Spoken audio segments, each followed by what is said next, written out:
É o seguinte, tem discussões que são importantes, muito importantes. E tem discussões que a gente pode definir como mixórdia, sabe? Mixórdia, mistifório, olha cada palavra bonita. É uma confusão, é um negócio pobre, desabonador para quem participa. A gente pode dizer que certas discussões elas ofendem de um jeito tão grande que não deveriam ser travadas. Mas, infelizmente, elas têm que ser travadas. Porque estão aí, então, sabe? O noticiário está lá. E uma delas, que interessa a milhões de jovens e seus milhões de familiares, é a prova do Enem. A prova do Enem é uma prova importantíssima, é a mais importante, né? O mais importante meio de acesso dos alunos para as universidades. Por meio das notas que eles tiram no Enem, eles podem pleitear. Podem pleitear uma vaga numa universidade, podem pleitear uma bolsa de estudos, podem pleitear um financiamento estudantil, enfim. É muito importante a prova do Enem. A prova do Enem que tem 20 anos, ou mais de 20 anos. A prova do Enem é uma prova feita de uma forma muito segura, mas não passou a ser, sempre foi. Tem um banco de questões, mais de 10 mil questões colocadas naquele banco. E esse banco, chama Banco Nacional de Itens, fica numa sala inexpugnável. Só se entra por biometria, só se entra com identificação. As questões ficam armazenadas num sistema de computador que não está ligado à internet. Que não está ligada à intranet do instituto responsável por executar a prova do Enem. Ou seja, toda aquela discussão que a gente faz sobre urna eletrônica, né? Outra discussão mixórdia. As urnas eletrônicas, elas não são conectadas umas às outras, é como um liquidificador na parede, não está na rede, sabe? Não existe isso. E desse banco de dados, desse banco de perguntas, são extraídas questões de 4 diferentes áreas de conhecimento: linguagem, ciências humanas, ciência da natureza e matemática. Tem 45 questões de cada uma, com complexidades diferentes. As questões para entrar no Banco Nacional de Itens, como é chamado esse lugar, né? esse arquivo de perguntas, as questões são elaboradas por professores de universidades públicas, privadas, e essas questões são testadas com alunos que nem sabem que estão sendo testadas, que estão testando questões do Enem. Questões que todos erram são eliminadas. Questões que todos acertam são eliminadas. Para não dar o ponto de graça, ou tirar o ponto. Quer dizer, se você tem 45 questões e todo mundo erra uma, o máximo que você pode acertar é 44, então tira. Questão que todo mundo acerta e tem 45, todo mundo larga com um ponto. Então só tem 44 perguntas, tira também. Não faz sentido. E aí, esse é o sistema, essa é a prova do Enem, que funciona de forma muito organizada.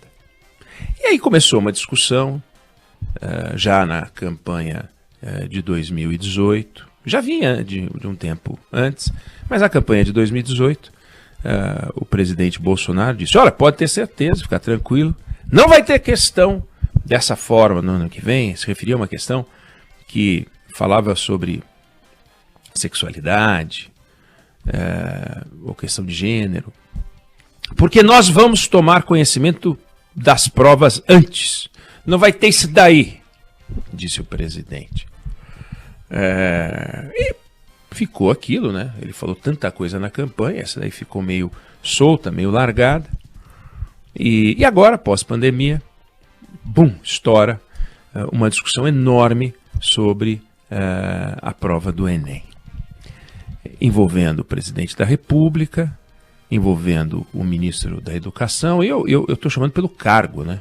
Eu não estou dizendo que o ministro da Educação é um sujeito que tem condições de ser ministro da Educação, né? Mas se você falar ministro da Educação, ele atende. O outro não pode atender, só pode ter um. Se o outro falar que é doido. Esse não, esse aí pode ser até doido, mas é o ministro da Educação. Aí o presidente da República, lá da viagem onde ele estava, resolve dizer que o Enem começa a ter a cara do governo. Bom, então, como é que é um sistema? Como é que o sistema é inexpugnável?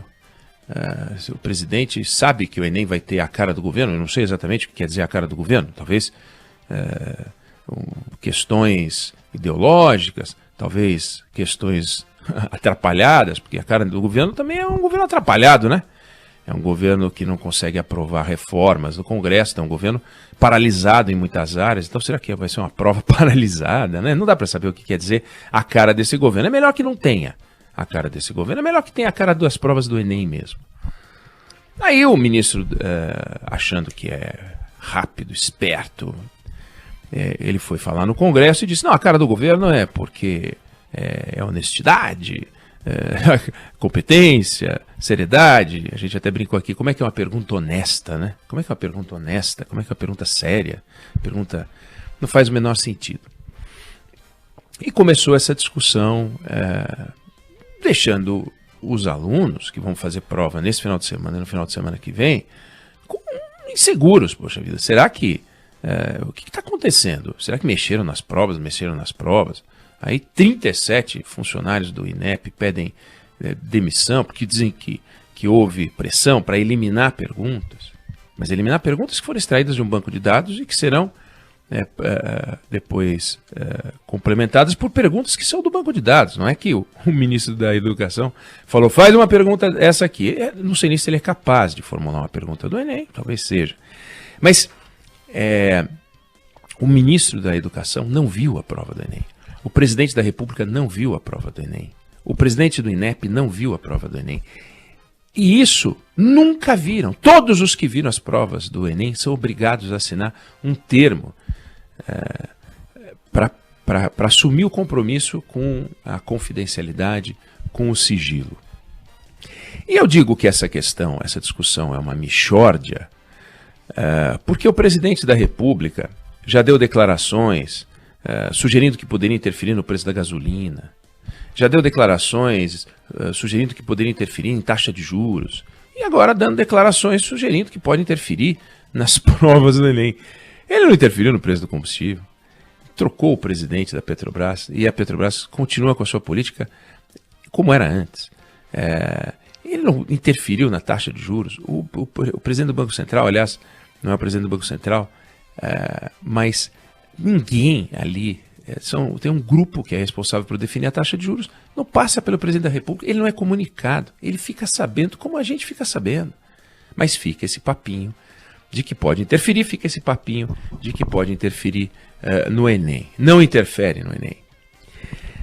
E que grandes discussões se pode fazer a respeito da discussão ideológica, porque atrás, né, quer dizer, como base, pano de fundo desse debate, está a ideia de que até a chegada da redenção do Brasil, que foi a chegada do governo Bolsonaro, as provas eram feitas para que pessoas hétero, ao terminar de fazer a prova do Enem, se tornassem pessoas homossexuais, né? Para que pessoas que se identificavam com o gênero que tinham nascido passassem a se identificar com outro gênero, porque é isso que parecia. É isso que parece quando você vê os depoimentos desses amalucados que apoiam o presidente da República. Uma pessoa lê uma prova do Enem e ele era um menino que gostava da menina. Aí ele termina de ler a prova do Enem e ele passa a ser um menino que gosta de menino, né? É de uma pobreza, é de uma indigência que é inacreditável. Pega as provas de redação dos últimos 8, 10 anos. Alguns exemplos aqui. Uma prova de 2012. 2012, governo Dilma, né? Movimento imigratório para o Brasil no século XXI. O que tem de... É ruim esse tema? Não dá para fazer um bom tema de redação sobre esse assunto, né? Vamos pegar outro tema no governo Dilma. Publicidade infantil em questão no Brasil. Não é tema para debater? É algo que é um problema? Onde é que está o rolo aqui? 2015. A persistência da violência doméstica contra a mulher na sociedade brasileira. Tá errado eu discutir isso numa redação? 2016. Caminhos para combater a intolerância religiosa no Brasil. Problema? Tem uma questão aqui difícil Então, o que se percebe é que a gente está se deixando levar, e nós não podemos fazer isso, por um debate que não existe.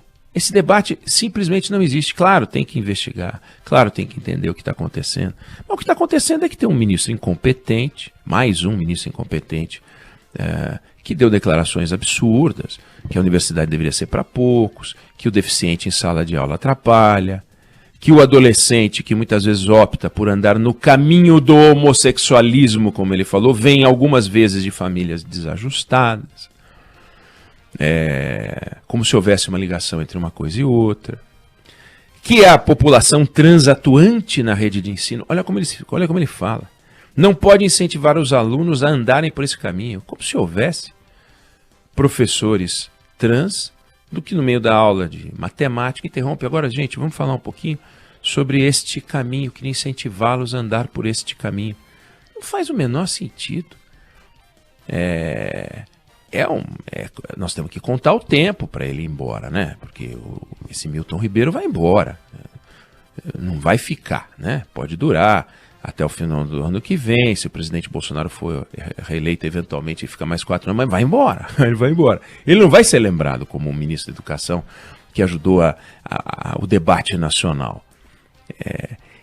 Então eu queria hoje só tranquilizar o estudante que vai fazer prova nesse final de semana e no próximo final de semana, que o sistema de confecção de provas do Enem é sério, é confiável, não faz o menor sentido desconfiar da qualidade. O que a gente pode desconfiar é da condução desses amalucados, né? Esse Milton Ribeiro, que é um sujeito doido, doido, as declarações dele são doidas. Fiquem tranquilos. Quando a prova terminar, a gente vai saber o que foram as questões. Quando a prova terminar, a gente vai conhecer o tema da redação. E não vai ter o oposto também.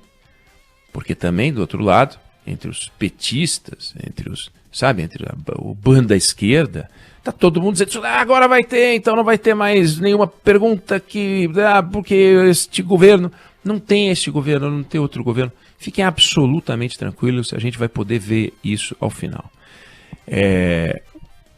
Eu acho que isso é importante.